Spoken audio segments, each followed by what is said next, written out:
Hello, dear students. Good morning. How are you? I hope all are you well at your house. So, dear students, today onwards, I'm going to teach you. I'm going to finish your lesson number five of the ninth class. And in this lesson, we are discussing about the Happy Prince and the Swallow Birds. And it is a very interesting lesson in front of us. And you know, बेटा आपको करना क्या है जिस तरह से देखो एक स्कूल के अंदर क्लास के अंदर हम कैसे पढ़ाते हैं और वीडियो क्लास को आपको कैसे पढ़ना है। सिंपल तरीके से मैं आपको एक बात कहना चाहता हूँ कि आपको अपनी बुक्स खोल के रखना है। जिस तरह से हम क्लास के अंदर पढ़ाते रहते हैं ना, तो जो वर्ड्स बोलते हैं आपकी लाइन यहाँ पे रहती है, हम टीचर्स बोलते हैं कि बेटा कहाँ से पढ़ रहे हैं, हम कई बार आपको पूछते भी हैं। तो उसी तरह से आपको ये भी देखना है कि आपको ध्यान रखना है कि भाई किस तरह से आपको पढ़ना है, किस तरह से नहीं। तो देखिए बेटा, अभी आपका स्टार्ट करते हैं। तो देखिए, so the swallow flu over the great city. अब उस स्वेलो ने क्या किया, उस महान शहर के ऊपर से उड़ा and saw the rich making merry in their beautiful house. और उन्होंने धनी इंसानों को अपने घर के अंदर खुशियां बनाते हुए देखा। While the beggars were standing at sitting at the gates. और जहाँ पे बल्कि जो भिखारी थे वो उनके घरों के गेट के ऊपर बैठे हुए थे। ही फ्लू इनटू डार्क लैंड्स। और उन्होंने क्या किया भाई, अंधेरी गलियों के अंदर वह उड़ता हुआ गया and saw the white face of the starving childrens looking out the listlessly at his back street. और उसने क्या देखा भाई, भूख से ग्रस्त हुए भूखे व्यक्तियों के चेहरे जो सफेद पड़ चुके थे, और वो लड़के क्या कर रहे थे, बिल्कुल असहाय होकर अंधेरी गलियों के अंदर वो ताक रहे थे। Under the archway of the bridge, two little boys were laying in each other's arms to try and keep themselves warm।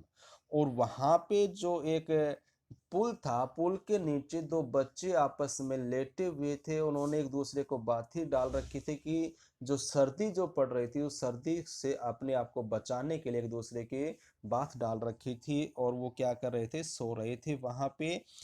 और क्या कहा, हाउ हंग्री वी आर, कि हम कितने भूखे हैं। दे सेड, उन्होंने कहा, you must not lie there shouted the watchman. अब वहां पे जो वॉचमैन था उसने चिल्लाते हुए क्या कहा कि भाई तुम्हें यहाँ पे नहीं लेटना चाहिए। And they wanders out into the rain. और वो बारिश के अंदर ही इधर उधर घूमने लग गए।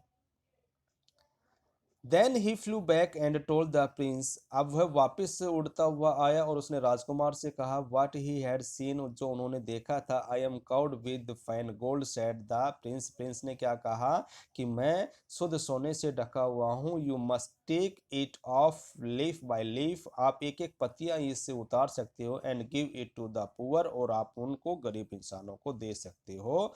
The living always things the gold can make them happy. जो जीवित व्यक्ति है, व्यक्ति हमेशा क्या सोचते हैं कि जो सोना है वह उनको खुशियां दे सकता है।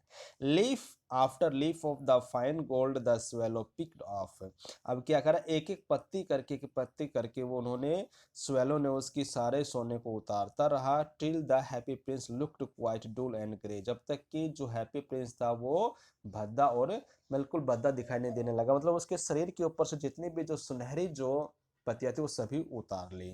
Leaf after leaf of the fine gold he brought to the poor. और एक एक पत्ती करके उसने क्या कर दिया, वो सारी जो सोने की जो पत्तियां थी वो क्या कर दिया, उन्होंने गरीब इंसानों को दे दी। एंड द चिल्ड्रंस फेस ग्रू रोज। अब बच्चों का चेहरा खिल उठा। एंड दे लाफ्ड, वो हंसने लग गए थे। And played in the street, और गलियों में खेलने लग गए थे। वी हैव ब्रीड नाउ, अब हमारे पास खाना होगा। दे क्राइड, उन्होंने चिल्लाया। देन द स्नो केम। अब बारिश भाई, वहां पे बर्फबारी होने लग गई। And after the snow came the forest. और जैसे बर्फ गिरने लगी तो वहां पे धुंध भी आने लग गई। The street looked at as if they were made of the silver. और जितने भी जो गलियां थी वो ऐसे दिखाई देने लगी थी जैसे कि वो चांदी से बना दी गई हो। Everybody went about in furs. अब हर कोई व्यक्ति कहाँ पे चला गया, फ्योर का क्या होता है, उन्होंने ऊनी कपड़े पहनने शुरू कर दिए। एंड द लिटिल बॉय वोर slates caps and the slates on the ice. अब उन्होंने, जो छोटे बच्चे थे, उन्होंने क्या किया भाई, मतलब वो टोपा पहना और उन्होंने बर्फ के ऊपर स्केटिंग करना शुरू कर दिया। The little poor grow grew older colder and colder. अब जो छोटा अबाबिल नाम का जो पक्षी था उसको बहुत ज्यादा ठंड लगने लगी। But he would not leave the prince, लेकिन उसने प्रिंस को नहीं छोड़ा। He loved him too well, क्योंकि उसको बहुत ज्यादा प्रेम करता था। He picked up crumbs outside the baker's door when the baker was not looking। वो क्या करता, डबल रोटी के टुकड़े को उठाता जब वो डबल रोटी बेचने वाला जो था उसको नहीं देख रहा होता, तो उसके कुछ टुकड़े उठाता। And try to keep himself warm by the flapping his wings, और वह अपने पंखों को फड़फड़ाते हुए अपने आप को गर्म करने की कोशिश करता। But at last he knew, लेकिन अंत में उसको पता लग गया, he knew that he was going to die, कि वह अब मरने वाला है। He had just enough strength, कि उसके पास अब इतनी ताकत है to fly up to the prince shoulders once more, कि वो एक बार ही वो उस हैप्पी प्रिंस के कंधे तक उड़कर जाएगा, और वो उसके पास इतनी ही ताकत बची थी। गुड बाय डियर प्रिंस, प्यारे प्रिंस राजकुमार, अलविदा। ही ममड, उसने कहा। विल यू लेट मी किस योर हैंड, की क्या आप अपने हाथ पर मुझे किस करने दोगे। I am glad that you are going to exit at last. अब प्रिंस क्या कहता है कि मुझे बड़ी खुशी हो रही है कि आप अंत में कहाँ पे जा रहे हो भाई, मिस्र जा रहे हो। Little swallow said the prince, राजकुमार ने कहा।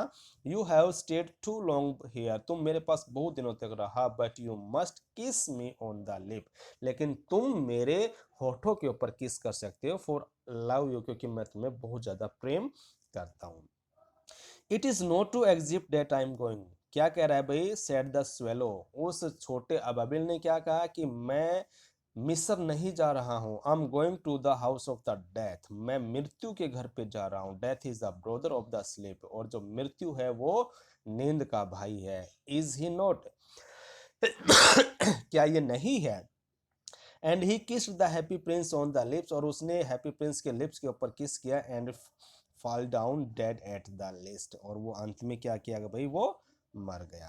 ठीक है बेटा, आज इतना ही, कल फिर मिलते हैं, तब तक के लिए bye, have a good day. आज पूरा नहीं करवा पाएंगे, ओके, तो कल इसको कंप्लीट करते हैं। 2 दिन तक बेटा आपका वीडियो नहीं आएगा, ना तो आपका कल आएगा ना ही आपका 10th को आएगा। ये अब आपका वीडियो आएगा 11th को। तब तक के लिए बेटा आप अपनी पीछे वाली किताबें पूरी कर सकते हो, क्योंकि मुझे घर पे बहुत ही आवश्यक काम है। ना तो मैं कल वीडियो बना पाऊंगा और ना ही मैं आपका 10th को वीडियो बना पाऊंगा। आपका वीडियो आएगा 11th को। तो बेटा अब तक जितना भी काम किया गया है, आप पीछे की क्लास को आप कवर कर सकते हो। ठीक है, और बेटा मैं आपको बता देना चाहता हूँ कि आप घर पे स्टडी कीजिए। देखिए समय की मांग है ये, अगर समय हमारे पास अनुकूल होता तो हम स्कूल में रहते, लेकिन बेटा समय कुछ ऐसा चल रहा है जिससे हम आपकी मुलाकात नहीं हो पा रही है। तो बेटा रिक्वेस्ट करता हूँ घर पे स्टडी कीजिए, जो भी आपको बताया जाता है उसको एक बार रिविजन जरूर कीजिए। जो वीडियो आपके पास सेंड कर रहे हैं उस वीडियो को आप अवश्य देखें। ओके बेटा, so bye, have a good day.